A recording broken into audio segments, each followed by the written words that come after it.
Oremos. Nuestro Padre bendito, te damos las gracias, oh Padre, por habernos dado al Hijo de tu amor, porque tú hiciste de nosotros, pecadores perdidos, nos has hecho participantes de la familia de Dios, cual hijos tuyos, herederos de Dios y coherederos con Cristo. Padre, en esta mañana queremos pedirte tu ayuda, tu guía, tu gracia para la presentación de tu palabra que nos será entregada, que tú guíes a nuestro hermano Patricio en relación a la que tú ya le has dado a él, para la edificación, para la entrega de tu palabra a tu pueblo. También, Padre, te pedimos que tú nos ayudes después en las oraciones. Nuestro Padre, queremos rogarte también que tú tomes el control de esta reunión por Zoom y te pedimos, oh Padre, que tú permitas que la conexión sea estable, al menos durante la reunión, Padre, de manera que podamos estar conectados sin caerse y que podamos estar, Padre, atentos a lo que tú nos has de entregar en esta mañana. Nuestro Padre, te rogamos también a los hermanos que estarán conectándose, intentando conectarse, que tú permitas que puedan acceder prontamente a esta reunión. Padre, te damos las gracias en el nombre de nuestro Señor Jesucristo. Amén. Amén. Hermano Patricio, adelante. Muy bien, hermano, muy buenos días. Doy gracias al Señor por la oportunidad que Él me concede de poder estar compartiendo la palabra en esta mañana y que estos pensamientos que he de compartir puedan ayudarnos para la adoración, para recordar a nuestro Salvador, el Señor Jesús, y todo lo que el Señor nos ha dado a través de su obra y todo lo que el Padre nos ha concedido y la unción del Santo Espíritu de Dios también, como lo compartíamos la semana pasada en el capítulo 1 de la carta a los Efesios. Les invito a abrir las Escrituras en esta mañana y a modo de repaso, brevemente, teníamos desde el verso 1 al 14, del verso 1 al 14, verso 1 y 2, el saludo del apóstol Pablo, y que es apóstol por la voluntad de Dios. Dijimos que la voluntad de Dios aquí es mencionada luego en 3 oportunidades, el afecto, el puro afecto de su voluntad en el verso 5, tenemos también el misterio de su voluntad en el verso 9 y también el designio de su voluntad en el verso 11. El afecto de su voluntad es la voluntad de Dios afectada por amor para nuestra salvación. Dios se movió por amor. Su gracia se derramó sobre nosotros por amor. Y también nos da a conocer el misterio de su voluntad, sabiendo que pasamos, que somos la iglesia del Señor y que este era un misterio antiguamente, no era revelado, y que nosotros somos la iglesia, el misterio escondido desde los siglos en Dios. Y también el designio de su voluntad que tiene el Señor, designada una voluntad para el pueblo de Israel y una voluntad también designada para la iglesia, sabiendo que toda dádiva, todo don perfecto que desciende Padre del Señor, cuando el apóstol proclama la bendición aquí, bendice a Dios, y Dios sigue siendo el mismo, pero cuando Él nos bendice a nosotros, todo cambia. Y luego el Hijo nos redime y el Espíritu Santo de Dios nos sella. Ahora, desde el verso 15 en adelante, el tema que vamos a compartir en esta mañana está la oración del apóstol, la oración. Y aquí hay cosas que son relevantes y que van a formar parte medular en la carta. Y dice, por esta causa, por esta causa, por esta razón, por esta razón. Cuando se va a abordar un tema importante, se ponen primero las bases y se ponen los puntos a tratar y el resultado. Ahora, todo lo que hemos recibido del Padre ha sido ejecutado por el Hijo y sellado por el Espíritu Santo de Dios. Y por esta causa dice, también yo, habiendo oído de vuestra fe en el Señor Jesús y de vuestro amor para con todos los santos. La iglesia de Éfeso se caracterizaba por una iglesia de fe y amor, de fe y amor. Y es así que la amonestación que el Señor le hace a la iglesia de Éfeso allí en el segundo capítulo del libro de Apocalipsis, cuando le dice, yo conozco tus obras y tu arduo trabajo y paciencia, y que no puedes soportar a los malos, y que has probado a los que se dicen ser apóstoles y no lo son, y los has hallado mentirosos, y has sufrido y tenido paciencia, y has trabajado arduamente por amor de mi nombre, y no has desmayado. Pero tengo contra ti que has dejado tu primer amor. La iglesia de Éfeso se caracterizaba por su amor. Era una iglesia característica en el amor. Cada iglesia tiene una característica. Hay iglesias que tienen un amor fraterno, pero tremendo, tremendo. Y así era la iglesia de Éfeso. Era una iglesia de fe y amor. Tenía obras, tenía trabajo, tenía paciencia y sabía también probar a los que venían. Y había sufrido, había trabajado, y dos veces se pone el trabajo de la iglesia de Éfeso. Es una iglesia, podemos decir que es una iglesia que es un ícono dentro de la forma que tenía en el principio. Y en la carta a los Efesios es una carta magna a la iglesia del Señor. Es una carta magna, donde, como mencionaba en la reunión anterior, en los 3 primeros capítulos se nos muestra todo lo que el Señor nos ha dado, la posición en que nos ha colocado, y el capítulo 4, 5 y 6 nos habla de cómo vamos caminando en el escenario de esta tierra. Así que en esta característica, el apóstol dice, no ceso de dar gracias por vosotros, haciendo memoria de vosotros en mis oraciones. La iglesia de Éfeso estaba en el corazón del apóstol Pablo. Y de hecho, primera y segunda de Timoteo, también tiene allí el apóstol un alto interés tal sobre la iglesia de Éfeso que envía a Timoteo a corregir algunas cosas deficientes de la iglesia también. Y lo manda a corregir así drásticamente, para que viviera la iglesia en el misterio de la piedad, que fuera una iglesia piadosa. Y allí se mencionan también las características, o sea, los requisitos de los ancianos, cómo debían ser, cómo debía tratarse también dentro de la iglesia a las viudas, a las jóvenes, a los ancianos. Y la carta de Éfeso, y tomando la carta a los Efesios, con la carta de primera y segunda de Timoteo, y también tomando allí algunos ejemplos del libro de Apocalipsis, en el capítulo 2, vamos a encontrar el modelo de la iglesia. Es tremenda esta carta en cuanto a los fundamentos, a las pautas que nos entrega para que la iglesia vaya funcionando en el Espíritu, guiada por el Espíritu de Dios. Ahora, la oración del apóstol es para que el Dios de nuestro Señor Jesucristo, el Padre de gloria, os dé espíritu de sabiduría y de revelación en el conocimiento de Él. Ahora, ¿cuál es el propósito de la oración? Y creo que esto es medular y va a formar parte de la columna vertebral de la carta.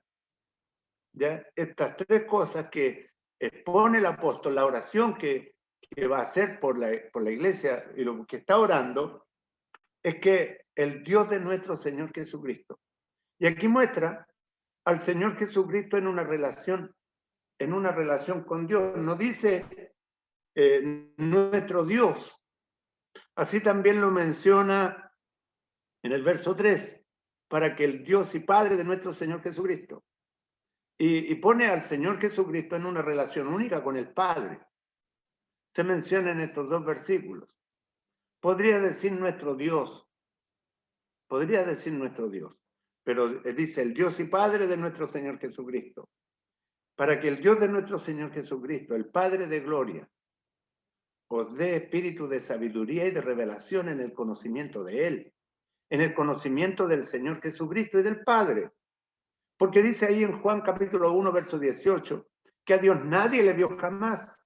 El unigénito Hijo que está en el seno del Padre, Él le ha dado a conocer. Y el propósito de Dios es hacerse conocido en la persona del Señor Jesucristo. Hacerse conocido a través de la persona del Señor Jesús. Cuando alguien quiere conocer a Dios o desea conocer a Dios, necesariamente debe allí pedir la revelación del Señor Jesús, la revelación de Él, que el Señor sea revelado en nuestros corazones. El día viernes compartía con la asamblea acerca de dos personajes que caminaron con Dios. Caminaron con Dios. Con Dios caminó Noé. Caminó Enoc con Dios. Yo pensaba en Enoc y en Noé, que ellos caminaron. Enoc tuvo testimonio de haber agradado a Dios. Y Noé entendió, actuó por cosas que aún no se veían, que lo movieron a construir el arca para que su familia se salvase. Ellos actuaron y vivieron porque tuvieron una revelación de Dios. No es tan solo el conocimiento teórico, sino que tener una revelación de la persona del Señor, que el Señor sea revelado en los corazones. Cuando actuamos en fe, que tengamos convicción de las cosas que hacemos porque el Señor se revela a nuestras vidas. Por eso el Espíritu de Dios mueve a Pablo para orar por la iglesia de Éfeso y por nosotros también, porque estas cosas se han escrito para nosotros en este tiempo, y dice que el Señor nos dé espíritu de sabiduría y de revelación en el conocimiento de Él. Quiero llevarles a Lucas el capítulo 24. Yo no sé si lo mencioné el domingo pasado, pero lo voy a mencionar nuevamente, si es que lo hice.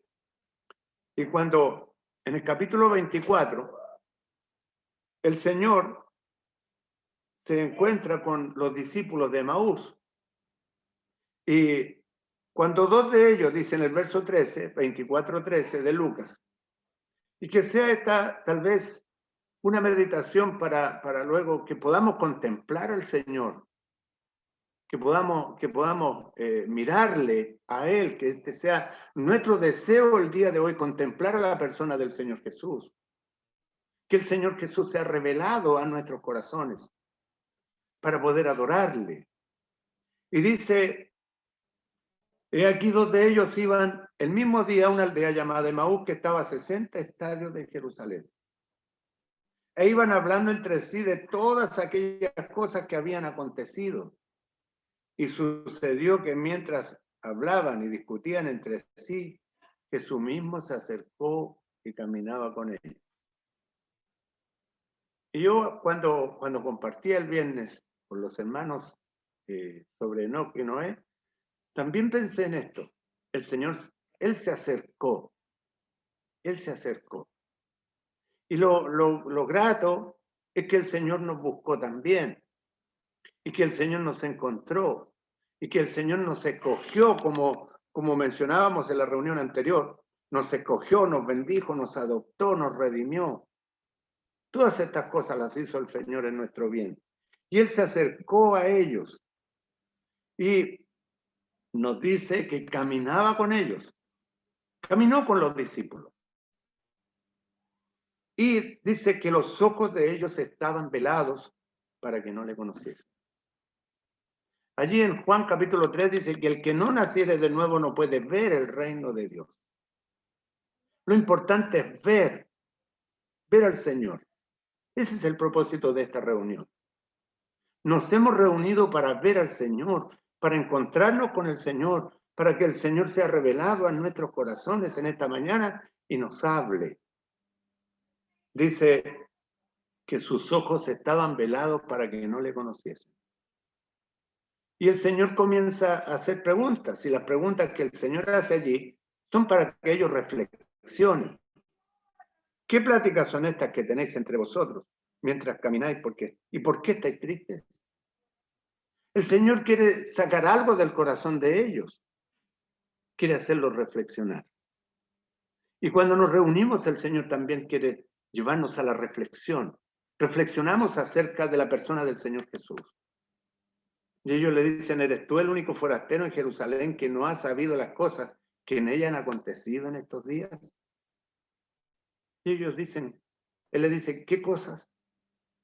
El Señor sabía perfectamente, pero la pregunta es para seguir la conversación y seguir haciéndoles reflexionar. Para luego en el verso 25 decirle, oh insensatos y tardos de corazón para creer todo lo que los profetas han dicho. Los lleva a la palabra. ¿No era necesario que el Cristo padeciera estas cosas y que entrara en su gloria? Y está hablando de sí mismo. Llegan a la aldea y ellos le obligan a quedarse, nos dice la Escritura. Quédate con nosotros. Y ese es nuestro deseo. Ese es nuestro deseo. Que el Señor se revele. Y cuando estaba sentado con ellos a la mesa, mire, si fuera una reunión presencial, sería el mensaje ideal para la cena del Señor. El mensaje ideal. Pero estamos en la adoración y queremos comer con Él. Queremos participar del pan con Él. Tomó el pan, lo bendijo, lo partió y les dio. Entonces le fueron abiertos los ojos. Hubo revelación. Se reveló a ellos en el partimiento del pan. Se reveló a ellos en el partimiento del pan. Le fueron abiertos los ojos y le reconocieron, mas él se desapareció de su vista. Porque cuando hay revelación de parte del Señor, ya la vida de ahí en adelante es una vida de fe. Ya no necesitaban al Señor presencialmente, pues le reconocieron. Y le reconocieron como el resucitado. Participaron con él en el pan, en el partimiento del pan, como el resucitado. Le reconocieron, mas él se desapareció de su vista. Luego se decían el uno al otro, ¿no ardía nuestro corazón en nosotros mientras nos hablaba en el camino y cuando nos abría las Escrituras? El Señor no solamente les abrió los ojos, Él les abría las Escrituras. Y ardía el corazón cuando Él les abría las Escrituras. Porque esta es palabra viva. Les abría las Escrituras y ardía su corazón. Luego se le aparece nuevamente allí en el primer día de la semana, porque esto acontece, el primer día de la semana es paralelo a Juan 20, donde están reunidos los discípulos el primer día de la semana, y donde aparece 8 días después a Tomás. Está en ese contexto. Luego se aparece y dice, paz a vosotros. Y dice, espantados y atemorizados, pensaban que veían un espíritu. Pero él les dijo, ¿por qué estáis turbados si vienen a vuestro corazón estos pensamientos? Primero estaban algunos tristes. Otros están turbados. Pero cuando el Señor aparece, todo cambia. Mirad mis manos y mis pies, que yo mismo soy. Que el Señor se está revelando a ellos, mostrándose. Eso es la revelación. Esa es la oración del apóstol Pablo, para que el Dios de nuestro Señor Jesucristo, el Padre de gloria, os dé espíritu de sabiduría y de revelación en el conocimiento de Él. Y Él dice, de gozo, y como todavía ellos de gozo no lo creían, estaban maravillados, les dijo, ¿tenéis algo de comer? Entonces le dieron parte de un pez asado y un panal de miel, y lo tomó y comió delante de ellos. Y les dijo, estas son las palabras que os hablé estando aún con vosotros, que era necesario que se cumpliese todo lo que está escrito de mí en la ley de Moisés, en los profetas y en los salmos. Entonces les abrió el entendimiento para que comprendiesen las escrituras. Y aquí vemos tres cosas que el Señor hace. Primero les abre los ojos, les abre las escrituras y les abrió el entendimiento. Es algo que necesitamos nosotros cada día, que sean abiertos nuestros ojos, que sea abierto nuestro entendimiento y que cada vez que abrimos las escrituras pueda arder nuestro corazón. Y volviendo allí, a la carta a los Efesios, y como mencionaba que es aquí hay tres cosas que luego el apóstol va a resaltar aquí, que para que la podamos entender, debe estar abiertos nuestros ojos, debe estar abierto nuestro entendimiento de parte del Señor. Cada vez que abrimos las escrituras. Y dice, eso dice, alumbrando los ojos de vuestro entendimiento. Alumbrando los ojos de vuestro entendimiento. Y es lo mismo que dice allí en Lucas 24, que sean abiertos los ojos del entendimiento. Y cuando habla de entendimiento aquí, la palabra del original es cardia, alumbrando los ojos de vuestro corazón. Es lo que dice la Escritura, para que sepáis. Y aquí está lo medular, lo que mencionaba yo al principio, lo medular, para que sepáis cuál es la esperanza que Él os ha llamado. ¿Por qué no vivimos así por inercia? Sino que tenemos un rumbo, una meta fijada. Cuando un barco sale a navegar, tiene una ruta. Y tiene una carta de navegación. Así también el piloto que va en vuelo tiene una meta trazada. Los creyentes tenemos una meta trazada. Y como se ha designado una voluntad de parte de Dios para Israel, hay un destino para Israel, un designio para Israel. Y hay un designio también para la iglesia. Hay una meta trazada para que sepáis cuál es la esperanza que los ha llamado. Y es tan importante esto, porque en el capítulo 2 se va a hablar más extenso de la esperanza. Antes estábamos, dice, sin Dios, sin Cristo y sin esperanza. El que no tiene al Señor no tiene esperanza. La esperanza del hombre del mundo es una esperanza que perece con él. Cuando el hombre deja el escenario de esta tierra, su esperanza perece con él. No hay más.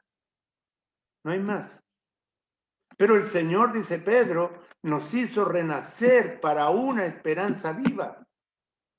Por eso nuestros ojos deben estar abiertos. El que no naciere de nuevo no puede ver el reino de Dios, que el Señor pueda mostrarnos esto, que el Señor pueda revelarnos estas verdades, para que nuestra vida, cuando esto sucede, la vida del creyente tiene sentido. Tiene sentido nuestra vida. Porque no andamos como palpando al aire. No estamos ciegos. Estamos mirando las cosas que no se ven. Las que no se ven son eternas, dice la Escritura. La fe es la certeza de lo que se espera y la convicción de lo que no se ve. Noé actuó por cosas que aún no veía, por cosas que no se veían. Pero que al final, el Señor le daría el galardón. Así también a nosotros, alumbrando los ojos de vuestro entendimiento para que sepáis cuál es la esperanza que los ha llamado. Es lo primero. Es lo primero, va a ser medular, porque he tocado en el capítulo 2, los 4 acerca de la esperanza. Y luego nos habla acerca de las riquezas de la gloria de su herencia en los santos. Y como mencionaba en la reunión anterior, las riquezas se mencionan en 5 aspectos aquí. Se menciona en el capítulo 1, verso 7, las riquezas de su gracia. En el capítulo 1, verso 18, las riquezas de su gloria. En el capítulo 2, verso 7, las abundantes riquezas de su gracia. En el capítulo 3, verso 8, las inescrutables riquezas de Cristo. Y en el capítulo 3, verso 16, las riquezas de su gloria. Las riquezas. ¿Por qué? ¿Por qué se menciona la riqueza? Porque el Señor Jesucristo, siendo rico, se hizo pobre para que nosotros por su pobreza fuésemos enriquecidos por Él. Pero estas cosas deben verse. Dice el apóstol Pablo allí, que cosas que ojo no vio, ni oído oyó, son las que Dios ha preparado para los que le aman. Y dice también en 2 de Corintios, capítulo 12, conozco a un hombre en el cuerpo, fuera del cuerpo, no lo sé, y de tal hombre me gloriaré, que vio cosas inefables que no le he dado al hombre expresar. Las riquezas de la gloria de Dios. Allí en el capítulo 2, verso 7, dice en el 6, para entender el contexto, que juntamente con Él nos resucitó y asimismo nos hizo sentar en los lugares celestiales con Cristo Jesús para mostrar en los siglos venideros las abundantes riquezas de su gracia en su bondad para con nosotros en Cristo Jesús. El Señor cuando llegue la iglesia, cuando lleguemos al cielo, el Señor va a mostrar con la iglesia las abundantes riquezas de su gracia. Porque el Señor nos salvó, porque Él es rico en gracia. Por su gracia somos salvos. Su gracia nos salvó. La gracia abundante, la sublime gracia de nuestro Salvador, la sublime gracia de nuestro Dios, nos salvó. Por eso es, primero la esperanza, luego la riqueza de la gloria de su herencia en los santos. Las riquezas de la gloria de su herencia en los santos. Es para nosotros. Y luego el verso 19 dice, y esta palabra es tremenda, esta palabra es como que es una hipérbole, como se menciona en las figuras de dicción. ¿Ya? Se magnifica la idea. Y dice, ¿y cuál la supereminente grandeza de su poder? La supereminente grandeza de su poder. Dice, para con nosotros los que creemos. Es para usted y para mí. Para nosotros los que creemos. No es para otros. Usted subráyelo y diga, esto es para mí. Para que sepáis, para que sepa usted y yo la esperanza que Él nos ha llamado. ¿Cuál es la riqueza de la gloria de su herencia? En mí, en los santos. ¿Y cuál la supereminente grandeza de su poder? Dice, para con nosotros los que creemos. Porque el inmenso poder de Dios va a ser operado en nosotros según la operación del poder de su fuerza. Dice, esta misma supereminente grandeza del poder de Dios operó en Cristo, resucitándole de los muertos. La gloria del Padre reclamó la resurrección del Señor Jesús. Y el poder de Dios, la supereminente grandeza del poder de Dios le resucitó. Operó en Cristo resucitándole de los muertos y sentándole a su diestra en los lugares celestiales. Lo resucitó de los muertos. No dice que le dio vida, porque el Señor es la vida misma. Y luego para nosotros, en el capítulo 2, verso 6, nosotros cuando estábamos muertos en pecados, en delitos y pecados, dice, nos dio vida juntamente con Cristo, dice el verso 5 del capítulo 2, y juntamente con Él nos resucitó. Y asimismo nos hizo sentar en los lugares celestiales con Cristo Jesús. Es un misterio, no lo entiendo. La verdad que me cuesta comprenderlo y más aún explicarlo. Porque cuando el Señor, cuando opera la supereminente grandeza del poder de Dios y resucita al Señor Jesucristo, en el mismo momento nos resucitó a nosotros y nos hizo sentar en los lugares celestiales con Cristo Jesús. Ahora, así nos ve el Señor, así nos ve, sentados juntamente con Él. Estamos allá. Mire, y esto es tremendo, porque estamos allá con Él y estamos aquí también con Él en el corazón. Estamos con Cristo y esto el Señor debe revelarlo al corazón. Todo lo que el Señor ha hecho, todo lo que el Señor ha hecho. Y lo sentó, dice, a su diestra en los lugares celestiales, sobre todo principado y autoridad y poder y señorío, sobre todo nombre que se nombra, no solo en este siglo, sino también en el venidero.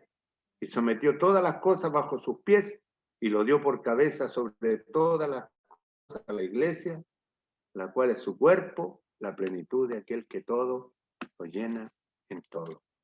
Y como mencionaba, esto va a ser como la espina dorsal de la carta a los Efesios. Porque va a mencionarse todo lo que se menciona aquí en el capítulo 1, va a ser expuesto en el capítulo 2, en el capítulo 3, en el capítulo 4, en el 5 y luego en el 6. Va a formar parte de toda la carta. Es como un breve resumen que va a ser ampliado luego la idea en los siguientes capítulos. Que el Señor nos ayude para que el Señor nos dé espíritu de sabiduría y de revelación en el conocimiento de Él. Que alumbre los ojos de nuestro entendimiento, que sean abiertos nuestros ojos, que al abrir las escrituras puedan en nuestro corazón y que también nos abra el entendimiento para comprender y para ver a la persona del Señor Jesús. Que el Señor bendiga su palabra en esta mañana, queridos hermanos, y podamos adorar al Señor en espíritu y en verdad. Que el Señor bendiga su palabra. Amén. Amén. Nuestro Padre Celestial, queremos en esta hora entrar hasta tu presencia, Padre,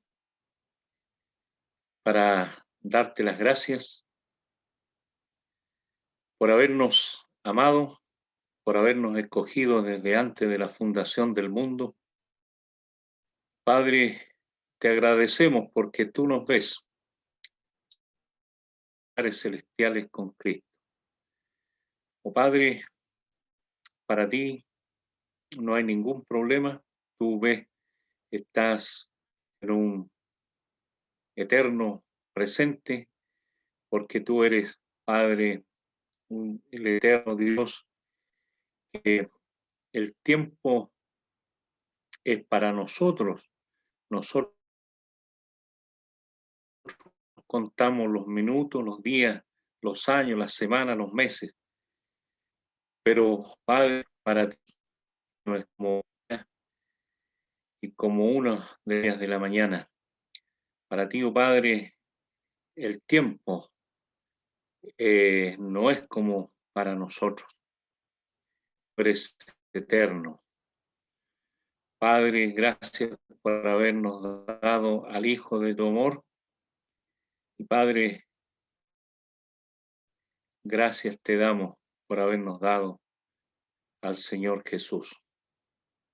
Nuestro Padre, en esta mañana queremos darte las gracias por aquella herencia en los cielos, como dice el apóstol Pedro, una herencia inmarcesible, incontaminada. Allí, Padre, donde no pueden entrar los ladrones y nadie nos puede quitar aquella herencia que tú nos has dado.